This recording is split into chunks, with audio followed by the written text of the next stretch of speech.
এবং আমাদের পিছনে আমি প্রতাপ দাকে দেখিনি, পিছনে ছিল আমাদের অনেক রকিব ভাই রয়েছে, মাসুদারা রয়েছে, কমির ভাই, কাঞ্চন, আমাদের সোহাগ ভাই রয়েছে, আমাদের প্রিন্স, আমাদের সাইদ হাসান কারণ ভাই। যিনি শুরুটা করেছিলাম তখন কারণ ভাই ছিল বাংলাদেশের ন্যাশনাল টিমের টপ গোলকিপার।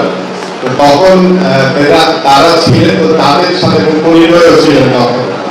তাদের সাথে চেষ্টা করেছি ছোট মানুষ হিসেবে পাল্লা দিয়ে কতটুকু উপরে উঠানো যায়। আলহামদুলিল্লাহ যে স্বল্প সময়ে আমি 94-এ মহারান ক্লাবে যখন অংশগ্রহণ করেছিলাম জুনিয়র গোলকিপার হিসেবে, 96-এ যখন ফরজগঞ্জে খেলি, ফরজগঞ্জে খেলার পরে ন্যাশনাল টিমে আমি ডাক পেয়েছিলাম। এটা আমার জন্য অনেক বড় একটি ভালো লাগার একটি জায়গা যে মহারান ক্লাব থেকে শুরু হওয়াতে আমার ক্যারিয়ারটিকে আমি অনেক বেশি সমৃদ্ধশালী করতে পেরেছিলাম। এবং মহারান ক্লাবের প্রতি অফিসিয়াল যারা রয়েছে সবার প্রতি কৃতজ্ঞতা।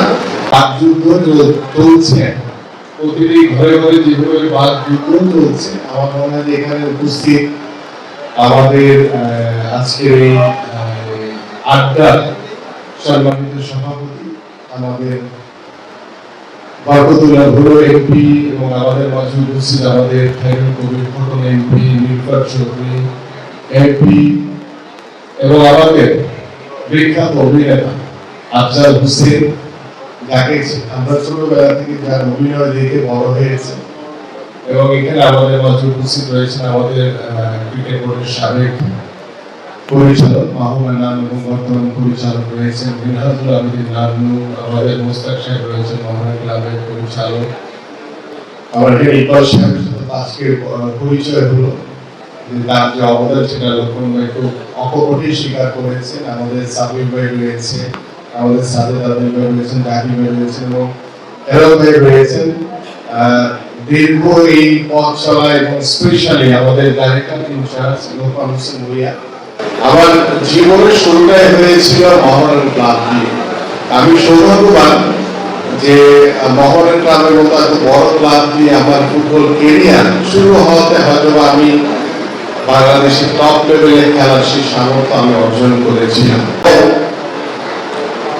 প্রত্যেকটি ঘরে ঘরে যেভাবে ফ্ল্যাগ উড়ানো শুরু হয়ে গেছে, প্রত্যেকটি বাসার ছাদে যেভাবে ফ্ল্যাগ উড়ানো শুরু হয়ে গেছে, সেখানে Brazil, Argentina, Spain, France, Germany, যে দলের সাপোর্টারই হোক না কেন, বাংলাদেশের মতো এই ধরনের ফ্ল্যাগ ওনার পৃথিবীর কোনো দেশে উড়ানো হয় না। যাক, আমরা আমাদের ইতিহাসে না যায়, আমরা এখন বর্তমান বিশ্বকাপ ফুটবল নিয়ে আলোচনায় আসি। প্রতিটি ঘরে যে বাকযুদ্ধ চলছে সেটি আমার ঘর থেকে শুরু করে কোনো ঘরে মনে হয় ব্যতিক্রম নয়। কারণ গতকালকেও আমি যখন বাসায় ফিরছিলাম সারাদিনের কর্মব্যস্ততা শেষে, বাসায় ঢুকেই আমার ওয়াইফ বলছিল যে এবার ব্রাজিলের কিন্তু কোনো খাওয়া নেই। ডেফিনেটলি সে আর্জেন্টিনার সাপোর্টার এবং সে আমার মেয়েকে শিখিয়ে দিচ্ছে যে তোমার বাবাকে বলো যে ব্রাজিল শুধু মুখে বলবে, কাজ হবে না। এই যে বাকযুদ্ধ, এটাই হচ্ছে বাংলাদেশের ফুটবলের আসলে বেস। আমরা হয়তো বা বিশ্ব ফুটবলে আমরা ওইভাবে এখনো নিজেদেরকে প্রস্তুত করতে পারিনি, বাট বাংলাদেশের মতো ফুটবল পাগল সাপোর্টার আমার মনে হয় পৃথিবীর কোনো দেশে নাই।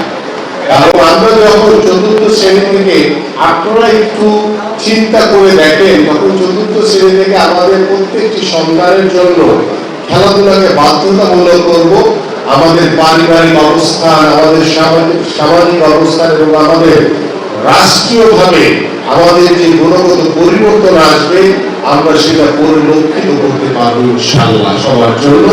সো আমি মহারান ক্লাবের এই আড্ডাকে স্বাগত জানিয়ে, হয়তো আমরা একটি মোটামুটি বক্তব্যের মধ্য দিয়ে আছে, বাট সময় স্বল্পতার কারণে এখানে অনেক লিজেন্ডারি ফুটবলাররা রয়েছেন, অনেক বিখ্যাত ক্রীড়া সংগঠনরা রয়েছেন, যাদের কথা শুনতে পারলে হয়তো আরো ভালো লাগতো, আরো আড্ডার যে ইমেজ সেটাকে আমরা ফুটিয়ে তুলতে পারতাম। বাট সময় স্বল্পতার কারণে আবার আমাদের যেহেতু আগামীকালকে বাজেট অধিবেশন ঘোষিত হবে এবং আজকে আমাদের মাননীয় প্রধানমন্ত্রী প্রশ্নোত্তর পর্ব রয়েছে, আমাদের সংসদে যেতে হবে। সো দ্যাট আমি আন্তরিকভাবে মহরম ক্লাবের প্রতি কৃতজ্ঞতা এবং ধন্যবাদ জানিয়ে আমি আজকে আপনাদের কাছ থেকে বিদায় নিচ্ছি। আবারও দেখা হবে, কারণ আমি আপনাদেরই একজন এবং আপনাদেরকে সাথে নিয়ে আগামী বাংলাদেশের ক্রীড়াঙ্গন করতে চাই। সবাইকে ধন্যবাদ। আমি সেই জায়গায় সৌভাগ্যবান আমরা যে বাংলাদেশ হয়তো আমরা ফুটবলের সেইভাবে আমাদেরকে এখনো প্রস্তুত করতে পারিনি, বাট বাংলাদেশে ফুটবল পাগল ফ্যানরা রয়েছে, ফুটবল পাগল দর্শকরা রয়েছে, যাদেরকে ধারণ করে আমরা যদি মনে করি যে একদম শুরু থেকেই জিরো থেকে আমরা শুরু করতে চাই, সেই শুরুটা হয়তো বা আমরা কিছুটা হলেও করতে পেরেছি। আমাদের মাননীয় প্রধানমন্ত্রী তার যে সুদূর প্রসারী যে চিন্তা ভাবনা, ইতিমধ্যে দেখেছেন আপনারা যে আমরা খেলাধুলাকে পেশা হিসেবে প্রতিষ্ঠার জন্য আমাদের কার্যক্রম শুরু হয়েছে। আমরা নতুন করে স্পোর্টসের মাধ্যমে আমাদের তৃণমূলে ছোট ছোট যে প্রতিভাবান খেলোয়াড়রা রয়েছে তাদেরকে অন্বেষণ করার জন্য ইতিমধ্যে নতুন করে স্পোর্টস 12 থেকে 14 বছরের বাচ্চাদের দিয়ে কিশোর কিশোরীদেরকে শুরু করেছি, এবং আমরা এটি পর্যায়ক্রমে আমাদের আগামী যে শিক্ষাক্রম সেই শিক্ষাক্রমেও আমরা 4th শ্রেণী থেকে আমাদের পাঠ্যপুস্তকে খেলাধুলার বই, খেলাধুলার পাঠ্যপুস্তক ইনক্লুডিং হচ্ছে। দ্যাট মিনস হচ্ছে যে আমরা আগামী শিক্ষাক্রমে আমরা প্রায় 7 থেকে 8টি খেলাকে আমরা বাধ্যতামূলক করছি। কারণ আবার সন্তানটি যখন স্কুল থেকে পড়াশোনা শেষ করে বাসায় যাবে, বাসায় গিয়ে সে হয়তো বা ডিভাইসের প্রতি তার আসক্তি চলে আসতো বা ডিভাইস নিয়ে সে ব্যস্ত হয়ে যেত, বাট আমরা সেই সুযোগটি আর দিচ্ছি না। আমরা বাসায় যাওয়ার পরে সে সাথে সাথে তাকে মাঠে আসতে হবে, তাকে বাধ্য করা হচ্ছে যে তুমি মাঠে আসো, মাঠে এসে খেলো এবং খেলাধুলার মাধ্যমে নিজের শরীরকে গঠন করো, নিজেকে সুস্থ রাখো, পাশাপাশি সেই ডিভাইস থেকে সেই মাদক থেকে আমাদের সন্তানদেরকে ভবিষ্যৎ প্রজন্মকে আমরা দূরে রাখতে চাই, এবং সেইটার অন্যতম একটি মাধ্যম হচ্ছে খেলাধুলা। সব ধরনের খেলার খবর পেতে সাবস্ক্রাইব করুন, সঙ্গে থাকুন খেলার পাতার।